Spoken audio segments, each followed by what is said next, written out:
Still no reaction from LA Clippers owner Donald Sterling to the unprecedented lifetime ban handed down by an NBA commissioner, Adam Silver, for those racist remarks heard on audio recording. And the big question today is, will Sterling be forced to sell the team he's owned for over 3 decades? As the Clippers play their first home game since the scandal erupted, chants of "We Are One" could be heard throughout Staples Center last night. The team pulled off what's being called a cathartic victory over the Golden State Warriors, 113-103.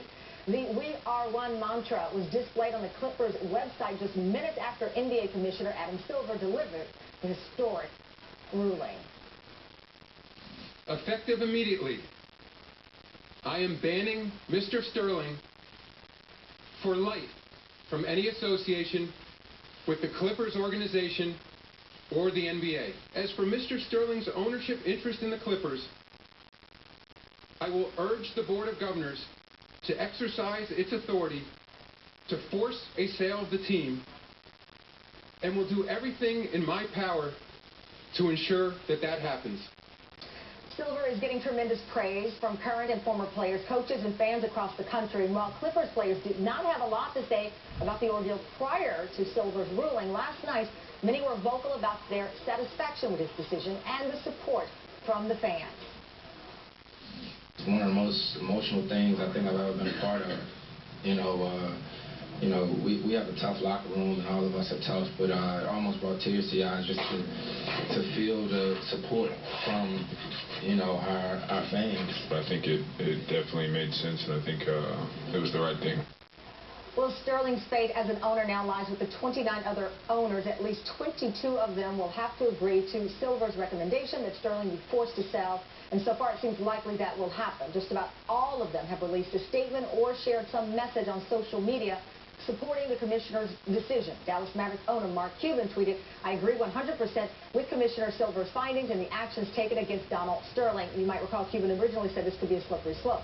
Bulls owner Jerry Reinsdorf said in a statement the commissioner was correct to ban Mr. Sterling from all official NBA business, levy the stiffest allowable fine, and we will support his recommendation to press for Mr. Sterling to relinquish his ownership of the Los Angeles Clippers franchise. Joining me now, retired NBA star and coach John Lucas, Executive Director of John Lucas Enterprises, and sports attorney Everett Glenn with the National Sports Authority. Thank you so much for joining. Everett, let me start with you here, the legal aspect of this. You have obviously quite clear the number of owners needed, but you have a lot of people today saying Sterling's got a lot of cash, he's a very wealthy man, and he and his family could tie this up legally just with the transference of the team. Say he gives the team to his estranged wife or another family member. Is that accurate? Well, I think that the league has wide discretion in imposing whatever penalty they think is appropriate, but I think really that's not the issue. We are one, and we are one together at the intersection of race, sports, and money in this country. Mr. Sterling's comments are really just symptomatic of a situation that needs to be addressed, and hopefully the NBA will take the opportunity to look beyond Mr. Sterling's comments and address problems that result from that kind of mindset. Do you think there are problems still within the NBA that are being swept under the rug? Are you referring to that, or are you saying society? Well, there's a whole system of, they take these young men from the time they're in high school, and they force them into a system. They track them into a program where they don't know how to read and write and think. They learn how to dribble and shoot. They don't know how to really be whole and position and prepare for life's purpose. And I think the NBA can take this opportunity to look, to use it as a springboard to look at the issues that really result from this kind of thinking of Mr. Sterling. We are one together at the intersection of race, sports, and money in this country. John, let me bring you in. I mean, to hear Chris Paul and the other players talk about the emotions of it. I was having a conversation last night. We were talking about, Bill Russell, Muhammad Ali, Jim Brown, these sports legends who knew their social responsibility. And to Everett's point, these guys are young, but it's almost as if in some cases, if they were living a quote-unquote sheltered basketball life, the reality of being a black man was square on with them, and they had to make decisions as a group there last night. There was a story that 4 teams had planned to boycott if the commissioner did not come down hard. What do you think of their reaction after the game? Well, I think that one of the main things that really that was accomplished is, first of all, that our league is knocking down walls that have been up for so long. And I think through media and through press, and now, you know, what other way would the owners have to react other than the way they did?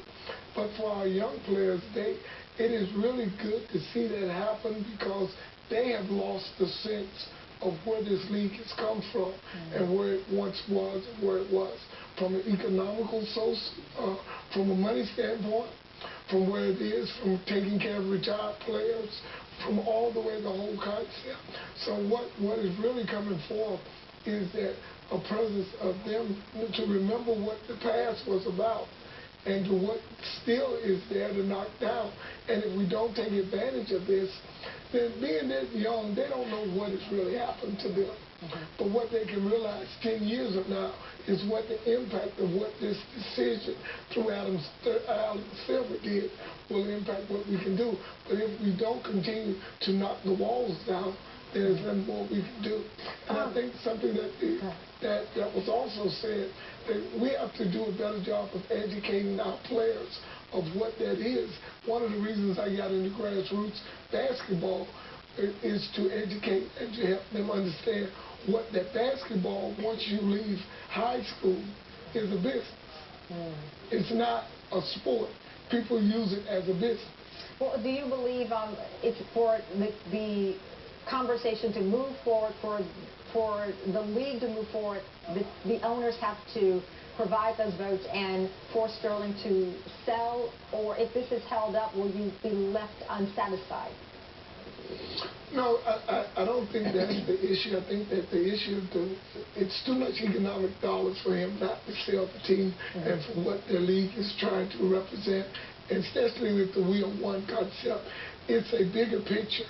That's a small environment to what's going on. What we've got to do is continue to talk about the hidden racism that is among our society as well. I think Obamacare will be one of the greatest things 10 years from now. But right now, everybody is rejecting Obamacare. So this may even help knock down the wall. Yet in sports, we're fighting for this equal rights today. But yet, something that's going to help the whole masses that a sitting president can't get past, we're not as outraged about that as we are about sports. It's an interesting point, John. Thank you so much for joining us. Ever great pleasure having you on as well. Thank you, gentlemen. Well, today's new NBC News Wall Street Journal poll, speaking of the president, shows that